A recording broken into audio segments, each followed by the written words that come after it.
Hello students, welcome to the online classes organized by the RRB Convent School. My name is Pragati Dwivedi and I am here to take your English classes. Today we'll start our new chapter, that is a poem, The Shed, written by the poet Frank Flynn. The poet of this poem is Frank Flynn. He was an American poet who was born on 6th of December 1906. और उनकी death कहाँ पे, born कहाँ पे हुए थे? Sydney में born हुए थे. जो हमारे ये पोएट हैं द शेड नाम की पोएम के, इनका जन्म कहाँ पे हुआ था? सिडनी में हुआ था 1906 में. एंड ही डाइड ऑन 29 जुलाई 2000 और 2000 में इनकी डेथ हो गई थी 29 जुलाई को. ये एक ऑस्ट्रेलियन डॉक्टर, ऑथर और साथ ही साथ प्रीस्ट भी थे. So before starting this poem, we'll get through the summary of this poem. So in this poem, the poet is talking about the shed.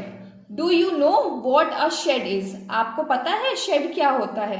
A cow shed, a tool shed, a wood shed. For example जैसे काऊ का shade होता है, means जहाँ पे काऊ वगैरह रहते हैं. A tool shade जहाँ पे हमारे सामान वगैरह रखे होते हैं. और अ वुड शेड लकड़ियां जहाँ पे स्टोर करके हम लोग रखते हैं. ये सब एग्जाम्पल हैं शेड के. It's a small room. जो शेड होता है वो क्या होता है? एक स्मॉल रूम होता है, away from the main house. जो हमारा मेन हाउस होता है उससे थोड़ा दूर होता है. फॉर स्टोरिंग और keeping things, animals, tools, vehicles etcetera. और ये जो स्मॉल रूम होता है जिसे हम शेड कहते हैं, इसका यूज किस लिए करते हैं हम लोग? किसी चीज को स्टोर करने के लिए, रखने के लिए चीजों को, या एनिमल्स को, या हमारे जो टूल्स या इक्विपमेंट्स होते हैं, व्हीकल्स होते हैं, इन सारी चीजों को स्टोर करने के लिए, रखने के लिए हम लोग किसका यूज करते हैं? शेड का यूज करते हैं. Ask your partner if she or he has ever seen a shade. अपने पार्टनर से, आप लोग जो भी आपके क्लासमेट्स हैं, आपके फैमिली मेंबर्स हैं, नेबरहुड्स हैं, उनसे आप पूछिएगा कि क्या उन्होंने कभी शेड को देखा है. Let her him describe it to the class. और अगर उन्होंने देखा है या नहीं देखा है तो आप उन्हें इस डिस्क्राइब करिएगा इस पोएम के थ्रू. मैं आपको पोएम के थ्रू बताने जा रही हूँ कि शेड क्या होता है और कैसा होता है, और आप इस पोएम को रीड करके आप अपने लोगों के पास तक, अपने नेबर्स के पास तक या पार्टनर को आप एक्सप्लेन करेंगे. Now read the poem. तो हम लोग पोएम रीड करते हैं. There is a shed at the bottom of our garden with a spider's web hanging across the door. When I am in bed, I lie and listen. I'll open that door one day. So in this context, the poet is trying to explain that at the bottom of the garden, garden के नीचे side में there is a shed. वहां पे एक shade है. Hardly anybody goes inside the shed. और वो जो शेड बना हुआ है वहां पे मुश्किल से ही कोई जा पाता है. Therefore, the hingers or the door joints have become rusty and making a lot of noise whenever the wind makes them move. At the bottom of the garden, there is a shed. Garden के bottom side में, means नीचे side में एक shade है. Hardly anybody goes inside the shed. और बड़ी मुश्किल से ही कोई उस शेड के अंदर जाता है. Therefore, the hinges and the doors joints have become rusty. जिसकी वजह से, क्योंकि उसमें वहां पे उस शेड में कोई जाता नहीं है, तो जो उसके कुंडे वगैरह हैं और जो डोर्स हैं, जॉइंट्स वगैरह हैं डोर के, वो क्या हो गए हैं? रस्टी हो गए. उनमें जंग लग गया है. And make a lot of noise when ever the wind makes them move. और जब भी हवा चलती है तो उससे वो जो मूवमेंट होता है डोर्स में, तो वो बहुत अजीब तरह की आवाजें आती हैं उनमें से. When the poet is peacefully lying in the bed, जब भी पोएट शांति से, आराम से अपने बेड पे लेटे हुए होते हैं, तो वो सिर्फ इसी शेड के बारे में सोचते हैं. He sometimes hears noises from the shed. उन्हें क्या सुनाई देती हैं? कुछ कुछ आवाजें सुनाई देती हैं शेड से. The poet wishes to be able to open the door of the shed someday. और पोएट क्या करते हैं? विश करते हैं कि वो किसी न किसी दिन, किसी एक दिन जरूर इस शेड का दरवाजा खोलेंगे. ठीक. Now we will continue the second stanza. अब हम लोग सेकेंड स्टैंजा को पढ़ेंगे. There is a dusty old window around at the side with 3 cracked panes of glass. I often think there is someone staring at me each time that I pass. I'll peep through that window one day. फिर poet क्या कहते हैं second stanza में कि the shed has a dusty old wind. जो shade है उसके एक साइड में क्या है, dusty old wind. Dusty old wind means गंदी हुई, मतलब कि धूल जमी हुई एक पुरानी खिड़की है. There 3 glass panes of that window are broken. जो विंडो है वो 4 पार्ट में डिवाइडेड है, जिसमें से उसकी 3 ग्लासेस क्या है, टूटी हुई हैं.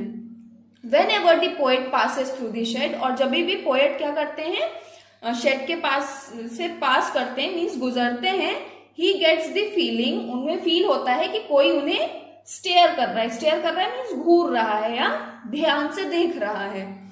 To find out, the poet wishes to peep inside the shed. और यही जानने के लिए कि क्या वहां पे कोई है या जो उन्हें देखता है या उन्हें ऐसा फील होता है कि उसमें से आवाजें आती हैं या कोई उन्हें देख रहा है, ये देखने के लिए वो क्या विश करते हैं, वो सोचते हैं कि मैं एक दिन जरूर इस विंडो से अंदर झांकूंगा शेड में कि क्या वहां पे कोई प्रेजेंट है, क्या वहां पे कोई है. This was the explanation of the second stanza. Let's move through the third stanza. My brother says there is a ghost in the shed who hides under the rotten floorboards, and if I ever dare to set foot inside, he'll jump out and chop off my head. But I'll take a peek one day. In the next stanza, there is the brother of the poet. जो poet है उनके brother हैं, वो उन्हें किसके बारे में बताते हैं, शेड के बारे में बताते हैं. The poet's brother talks about the presence of the ghost inside the shed. और वो क्या बताते हैं कि ये जो शेड है इसके अंदर में क्या है, एक भूत है. And warns the poet that if he went inside this shed, और क्या करते हैं, पोएट को वार्न करते हैं मीन्स समझाते हैं, उनको वार्निंग देते हैं कि अगर तुम इस शेड के अंदर जाओगे, सतर्क करते हैं कि अगर तुम इस शेड के अंदर जाने की कोशिश किए या गए, the ghost will chop off his head. तो जो घोस्ट है वो, जो पोएट है उनका सर क्या कर देगा, काट देगा. However, this does not much frighten the poet. लेकिन पोएट को इससे ज्यादा डर नहीं लगा, इससे ज्यादा वो आश्चर्यचकित या भयभीत नहीं हुए, उन्हें सब चीजों से वो नहीं डरे.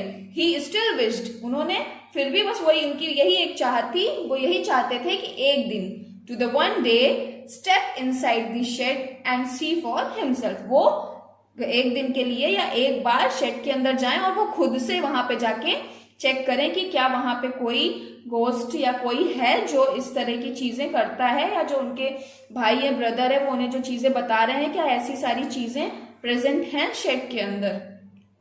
I know that there isn't really a ghost. My brother tells lies to keep the shed for his den. There is not anyone staring or making strange noises, and the spider has been gone from his web. Since I don't know when, I'll go into that shed one day soon, but not just yet. So in the last stanza, the poet says that seems to have grown enough to understand the truth. इसमें क्या होता है कि जो poet है वो इतने बड़े हैं कि वो सच और झूठ को समझ सकें. तो वो पोएट क्या सोचते हैं, he is able to overcome his fears, वो अपने फियर्स को कंट्रोल करना जानते हैं. तो वो क्या बोलते हैं, I know that there is not really a ghost, मुझे पता है कि यहाँ पे कोई नहीं है, शेड के अंदर कोई भी प्रेजेंट नहीं है, ना कोई भूत है, ना ही कोई ऐसी कोई भी चीज नहीं है कि जिससे वो डरे. उनके जो भाई है, जो ब्रदर है, वो सिर्फ उन्हें डराने के लिए ऐसा बोल रहे हैं कि जिससे जिससे वो क्या कहते हैं, जो उनका ब्रदर है वो अपने लिए उस शेड को सेव करके रख सके. सिर्फ यही रीजन है कि वो पोएट को डरा रहे हैं, जिससे कि पोएट उस शेड के अंदर ना जाए और शेड से दूर रहे. देयर इजंट एनीवन स्टेयरिंग और मेकिंग स्ट्रेंज नॉइजेस. वो बोलते हैं कि यहाँ पे ऐसा कोई नहीं है कि जो अजीब आवाज निकाले या स्टेयर करे, किसी को घूरे या देखे. And the spider has been gone, और जो स्पाइडर है वो भी वहां पे नहीं है. The spider too is no longer there. जो स्पाइडर पहले दिखाई देता था, स्पाइडर वेब दिखाई देता था, वो भी अब वहां पे प्रेजेंट नहीं है. His brother has been telling him lies because he wanted to retain this shed. और जो पोएट है वो ये सोचते हैं कि जरूर उनके जो भाई हैं वो शेड अपने लिए रखना चाहते हैं, इसलिए पोएट को ऐसी सारी चीजें बोल के डरा रहे हैं। Therefore, very soon the poet would be able to set in foot sight the shed. तो पोएट क्या कहते हैं, इसलिए पोएट बोले कि वहां पे ऐसा कुछ भी नहीं है जिससे मैं डरूं, और इट्स श्योर मैं बहुत जल्द ही शेड के अंदर जाऊंगा। However, he says that this time can't happen immediately. और वो बोलते हैं कि अभी तुरंत तो मैं ये चीज नहीं करूंगा, but one day I will sure going to the shed, लेकिन एक दिन मैं शेड के अंदर जरूर जाऊंगा। So this was the poem which was written by Franklin about the shed. A shed is a small room, as I have explained you earlier. So in the whole story, there is a story in which जो हमारे poem के author हैं, जो poet हैं हमारे, वो पूरे अपने शेड के बारे में बताते हैं कि शेड की कंडीशन कैसी है, और उन्हें उससे दूर रखने के लिए उनके भाई उनसे कैसे झूठ बोलते हैं, उन्हें कहानी, मनगढ़ंत कहानी बताते हैं कि वहां पे भूत है, अगर वो शेड के अंदर जाएंगे तो वो उन्हें उनका सर काट देगा। बट इन सब चीजों से पोएट डरते नहीं है, और वो अपना एक डिटर्मिनेशन पे डटे रहते हैं कि नहीं, मुझे इस शेड के अंदर एक ना एक दिन जाना है और फाइंड आउट करना है कि वहां पे कुछ है या सिर्फ ये मेरा डर है। Okay, so this was the explanation of the poem. I hope that you have understood it. So thank you class. We will meet in our next lecture.